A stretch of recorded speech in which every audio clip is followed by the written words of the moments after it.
Market में अपने शुरुआती दिनों में एक प्रॉफिटेबल ट्रेडर अपना 70% फोकस अपनी साइकोलॉजी को बिल्डअप करने पर और बाकी बचा 30% फोकस रिस्क मैनेजमेंट पर लगाता है। लेकिन जैसे जैसे उसका एक्सपीरियंस बढ़ता जाता है तो वैसे वैसे उसका 70% फोकस रिस्क मैनेजमेंट पे और सिर्फ 30% फोकस साइकोलॉजी पर रहता है। क्योंकि शुरुआती दिनों में एक ट्रेडर का ज़्यादा समय ट्रेडिंग करते समय किस तरह से ट्रेड में एंट्री करनी है, कहां पर अपना प्रॉफिट बुक करना है, साथ ही किस तरह से प्राइस एक्शन और अन्य चीज़ों को सीखना है, इन पर खर्च होता है। इन सब को सीखने के बाद जैसे जैसे उसका अनुभव बढ़ता है वैसे वैसे उसका फोकस अपने कैपिटल को बचाने और कम से कम रिस्क में ज़्यादा प्रॉफिट बनाने के लिए किस प्रकार से रिस्क को मैनेज किया जाना चाहिए इस पर होता है। क्योंकि रिस्क मैनेजमेंट पर ही आपकी ट्रेडिंग साइकोलॉजी पूरी तरह डिपेंड होती है। चलिए इस बात को एक उदाहरण से समझने की कोशिश करते हैं। ये बैंक निफ्टी का 21 अगस्त का 5 मिनट टाइम फ्रेम का चार्ट है, जहां प्राइस स्ट्रॉन्ग बेरिश कैंडल्स बनाने के बाद लोअर लेवल्स पर रिजेक्शन फेस करते हुए इस तरह से लॉन्ग लोअर विक कैंडल्स के साथ एक ग्रीन बुलिश कैंडल चार्ट पर बनाती है। अब यहां प्राइस बार बार 50,500 के एक राउंड नंबर और साइकोलॉजिकल लेवल के नीचे जाने में फेल हो रही है। इसका मतलब यहां एक सपोर्ट लेवल क्रिएट हो रहा है।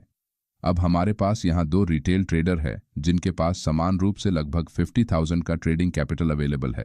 अब क्योंकि मार्केट इस सपोर्ट लेवल से सपोर्ट लेकर ऊपर जा सकता है, इसलिए इसे देखकर इनमें से एक रिटेल ट्रेडर यहां से मार्केट इस सपोर्ट से रिवर्स करते हुए ऊपर जा सकता है, ये सोचकर इस ग्रीन कैंडल के नीचे अपना स्टॉप लॉस लगाकर लॉन्ग ट्रेड में एंट्री करता है।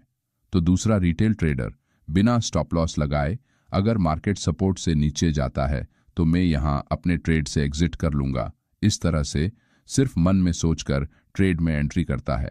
लेकिन नेक्स्ट कैंडल एक बिग बेरिश मोमेंटम कैंडल बनने के कारण मार्केट नीचे आता है और यहां पहले ट्रेडर ने जो स्टॉप लॉस लगाया था वो हिट होने के कारण उसका 1000 रुपए का नुकसान होता है। इसीलिए उसने स्टॉप लॉस के रूप में जो लॉस यहां सोचा था उसे वो एक्सेप्ट कर लेता है।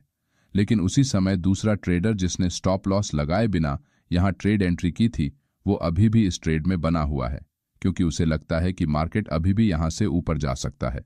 कुछ देर बाद प्राइस धीरे धीरे ऊपर बढ़ती है जिससे दूसरे ट्रेडर को कुछ प्रॉफिट होता है।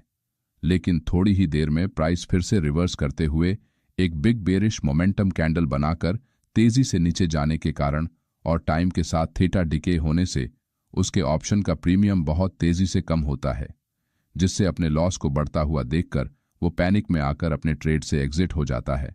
अब पहले ट्रेडर के लॉस के मुकाबले दूसरे ट्रेडर का लॉस डबल से भी ज्यादा हो जाता है। यहाँ प्रॉपर रिस्क मैनेजमेंट को फॉलो करने के कारण पहले ट्रेडर का लॉस लिमिटेड होता है और ये लॉस उसे पहले से ही पता होने के कारण इसका कुछ भी बुरा असर उसकी साइकोलॉजी पर नहीं पड़ता।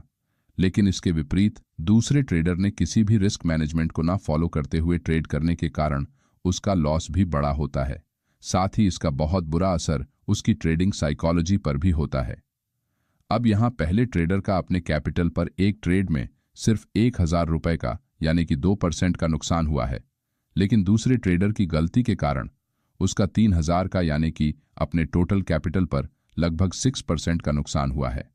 अब देखने में तो ये छोटा लॉस है, लेकिन अगर ये दोनों ट्रेडर एक दिन में इस तरह से लगातार 3 बार लॉस करते हैं तो पहला ट्रेडर अपने टोटल कैपिटल पर 6% का यानी कि 3000 का लॉस करेगा, तो दूसरा ट्रेडर 3 ट्रेड में कुल मिलाकर 18% यानी कि लगभग 9000 या फिर उससे ज्यादा का लॉस कर सकता है, जो कि उसके टोटल कैपिटल के हिसाब से बहुत बड़ा लॉस है, जिस कारण इसे रिकवर करना बहुत ही मुश्किल काम है।